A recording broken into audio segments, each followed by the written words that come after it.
Assalamualaikum warahmatullahi wabarakatuh. Alhamdulillahirabbil alamin wa binasta'in wa ala umuri dunya waddin wassalatu wassalamu ala asrofil anbiya'i wal mursalin wa ala alihi washabihi ajmain. Amma ba'du. Perkenalkan, nama saya Legi Agustin Zaini, semester 2 dari jurusan Pendidikan Agama Islam akan mempresentasikan tentang materi kurikulum dalam pendidikan Islam. Dalam kurikulum pendidikan Islam terdiri dari adanya pengertian, yaitu pengertian kurikulum pendidikan Islam merupakan suatu alat untuk mencapainya tujuan. Mengenai tujuan kurikulum dalam pendidikan Islam, dalam makalah ini akan mengulasnya bagaimana sebenarnya tujuan dari berbagai kurikulum pendidikan Islam yang ada. Berbicara mengenai kurikulum pendidikan Islam ini, banyak hal yang akan dibahas di dalamnya sebagai pelengkap di antara pembahasan mengenai apa konsep kurikulum pendidikan Islam yang bisa digali dari beberapa aspek, yaitu adanya pembahasan mengenai ciri kurikulum pendidikan Islam, prinsip, dan tujuan yang hendak dicapai dalam kurikulum pendidikan Islam. Kesemuanya itu akan dikemas dan berhubungan dalam satu sama lain demi terlaksananya kurikulum pendidikan Islam tersebut. Kurikulum pendidikan Islam, pada mulanya orang Islam menganggap kurikulum hanyalah sekumpulan mata pelajaran yang diajarkan kepada siswanya. Akan tetapi pengertian ini sempit, tidak hanya dianut oleh orang Islam saja, akan tetapi orang Barat pun pernah menganut pandangan ini. Kemudian orang Barat memperluas pengertian kurikulum tersebut. Nah, adapun dasar kurikulum pendidikan. Dasar kurikulum pendidikan Islam. Dasar-dasar kurikulum merupakan kekuatan utama yang mempengaruhi dan membentuk materi kurikulum, susunan, dan organisasi kurikulum. Herman Hahom memberikan dasar bagi penyusunan kurikulum dengan 3 macam, yaitu yang pertama adanya dasar psikologis yang digunakan untuk memenuhi dan mengetahui sebuah kemampuan peserta atau bakat yang peserta punya. Nah, yang kedua, adanya dasar sosiologis, yaitu yang digunakan untuk mengetahui tuntunan yang sah dari masyarakatnya. Nah, yang ketiga, adanya dasar filosofis yang digunakan untuk mengetahui keadaan semesta. Nah, adapun penyusunan kurikulum pendidikan Islam, yaitu yang pertama adanya dasar agama. Yaitu yang dalam sebuah arti mempunyai segala sistem yang ada dalam masyarakat, termasuk pendidikan, harus meletaknya adanya dasar falsafah ataupun tujuan kurikulum pada dasar agama Islam. Di dalamnya yaitu adanya Al-Quran, hadis, ataupun sumber-sumber yang bersifat furu, dan dari aspek manapun. Nah, yang kedua adanya dasar falsafah, yaitu yang memberikan pedoman bagi tujuan pendidikan Islam secara filosofis, sehingga tujuan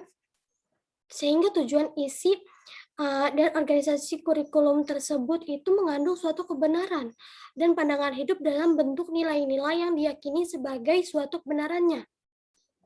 Nah, yang ketiga adanya dasar psikologis, yaitu yang memberikan landasan dalam perumusan kurikulum yang sejalan dengan ciri-ciri perkembangan peserta didik, yaitu dengan adanya ketahapan kematangan ataupun kematangan dalam bakatnya. Nah, yang keempat adanya dasar sosial yang memberikan suatu gambaran kurikulum pendidikan Islam yang tercerminnya pada dasar sosial yang mengandung ciri masyarakat Islam dan kebudayaannya. Yang di sini ada pun dasar organisatoris, yaitu yang memberikan suatu landasan dalam penyusunan bahan pembelajaran beserta penyajiannya dalam proses pembelajaran, beserta adanya proses pembelajarannya. Nah, adapun hakikat kurikulum pendidikan Islam. Secara etimologi, kurikulum berasal dari bahasa Yunani, yaitu kurir yang artinya pelari, dan kurir yang berarti jarak yang ditempuh oleh pelari. Berdasarkan pengertian ini dalam konteks dengan adanya dunia pendidikan yang memberikan pengertian sebagai crinkle of instruction, yaitu suatu lingkaran pengajaran yang dimana guru dan mood terlibat di dalamnya. Dalam bahasa Arab, kata kurikulum bisa diungkapkan dengan manhaj, yang berarti jalan yang terang yang dilalui oleh manusia pada berbagai bidang kehidupannya. Pendidikan yang disediakan oleh sekolah tidak hanya sebatas bidang studi dan kegiatan belajar lainnya saja, akan tetapi meliputi segala sesuatu yang dapat mempengaruhi perkembangan dan pembentukan pribadi peserta didik sesuai dengan tujuan pendidikan yang diharapkan, sehingga dapat meningkatkan mutu kehidupannya yang pelaksanaannya bukan saja di sekolah, akan tetapi di luar sekolah juga bisa. Islam bukanlah suatu proses yang dapat dilakukan secara sembarangan, akan tetapi hendaknya mengacu kepada konseptualisasi manusia sempurna agar strategi yang telah tersusun secara sistematis dalam kurikulum pendidikan tersebut berjalan dengan lancar. Nah, di sini ada pun prinsip kurikulum pendidikan Islam. Prinsip kurikulum pendidikan Islam, prinsip pertautan dengan sempurna dengan adanya agama, prinsip berkaitan dengan adanya bakat, minat, kemampuan, dan kebutuhan pelajar. Begitu juga dengan alam sekitar fisik dan sosial di mana pelajar itu hidup dan berinteraksi untuk memperoleh pengetahuan, kemahiran atau kecerdasannya, pengalaman dan sikapnya, pemeliharaan, serta perbedaan individual di antara pelajar-pelajar yang lainnya dalam bakat-bakat minat, kemampuan-kemampuan, kebutuhan, masalah yang sering terjadi, yang juga memelihara perbedaan-perbedaan yang melainkan di antara sekitar masyarakat. Prinsip perkembangan dan perubahan, prinsip pertautan antara mata pelajaran, pengalaman-pengalaman, dan aktiviti yang terkandung dalam kurikulumnya. Nah, adapun prinsip-prinsip tersebut dalam sebagian berikut. Yang pertama adanya prinsip berdasarkan Islam yang termasuk dalam ajaran dan nilai-nilainya. Yang kedua, adanya prinsip mengarahkan kepada sebuah tujuan, yang artinya seluruh aktivitas yang diproduk oleh kurikulum harus mengarahkan kepada tujuan yang ada. Yang ketiga, adanya prinsip pertautan antara seluruh kegiatan kurikulum dan seluruh aspek sosiologis baik internal maupun eksternal. Nah, yang keempat, adanya prinsip relevansi, yaitu yang kesesuaian dengan kondisi yang sekarang, tidak kondisi yang sebelum-sebelumnya.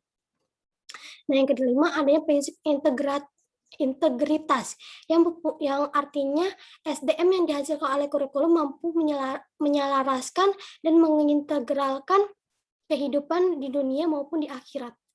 Nah, yang keenam, adanya prinsip efisiensi yang mengarahkan dengan cermatnya pendayagunaan usaha untuk mencapai sebuah tujuan. Nah, yang ketujuh, adanya prinsip kontinuitas dan kemitraan, yaitu yang mempunyai kelanjutan dalam kerjanya dengan kaitan-kaitan kurikulum yang lainnya. Yang kedelapan, adanya prinsip individualitas, yang artinya mempunyai kurikulum yang memperhatikan suatu kondisi peserta didik. Yang kesembilan itu adanya prinsip pemerataan. Prinsip pemerataan seperti seluruhnya peserta didik berhak memperoleh pembelajaran yang baik beserta hal-hal yang mendukung suatu pembelajarannya. Yang ke-10 adanya prinsip kedinamisan, yaitu yang artinya kurikulum harus bersifat progresif terhadap perkembangan ilmu pengetahuan dan perubahan sosial.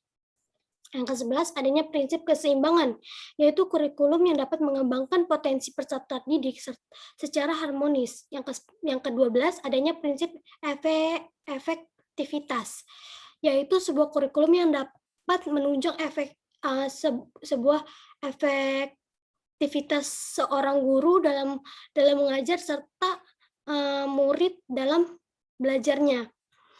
Nah, adapun fungsi pada dasarnya adalah program kegiatan yang tercantum dalam kurikulum yang akan mempengaruhi atau menentukan bentuk seorang pribadi murid yang diinginkannya. Adapun fungsi kurikulum Adapun fungsi kurikulum dalam pendidikan Islam menurut Abdul Majid adalah sebagai berikut. Yang pertama, adanya pengembangan, yaitu yang meningkatkan suatu keimanan dan ketakwaan peserta didik kepada Allah Subhanahu wa taala yang telah ditanamkan dalam lingkungan keluarganya ataupun dalam lingkungan kesehariannya. Nah, yang kedua adanya penanaman nilai sebagai pedoman hidup untuk mencari suatu kebahagiaan dalam hidupnya di dunia maupun di akhirat. Nah, yang ketiga adanya penyesuaian mental, yaitu yang menyesuaikan diri dengan lingkungannya secara baik maupun secara baik fisik maupun non fisik dalam lingkungan sosial yang dapat mengubah suatu lingkungannya sesuai dengan ajaran Islam. Yang ke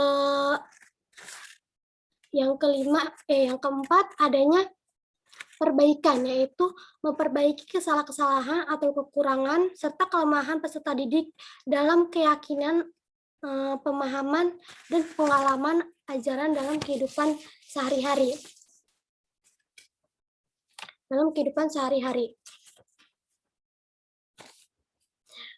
Nah, dari yang kelima itu adanya pencegahan, yaitu untuk menangkal hal-hal negatif dari lingkungan atau dari sekitarnya, dari budaya lain yang dapat membahayakan dirinya atau menghambat perkembangannya. Yang keenam adanya pengajaran tentang ilmu pengetahuan keagamaan secara umum, yaitu dengan adanya cara sistem dan fungsionalnya. Yang ketujuh adanya penyaluran, yaitu untuk menyalurkan anak-anak yang memiliki bakat khusus di bidang agama Islam. Nah, sekian, terima kasih. Mungkin cukup dari saya. Kurang lebihnya mohon dimaafkan. Wabillahi taufiq walhidayah. Wassalamualaikum warahmatullahi wabarakatuh.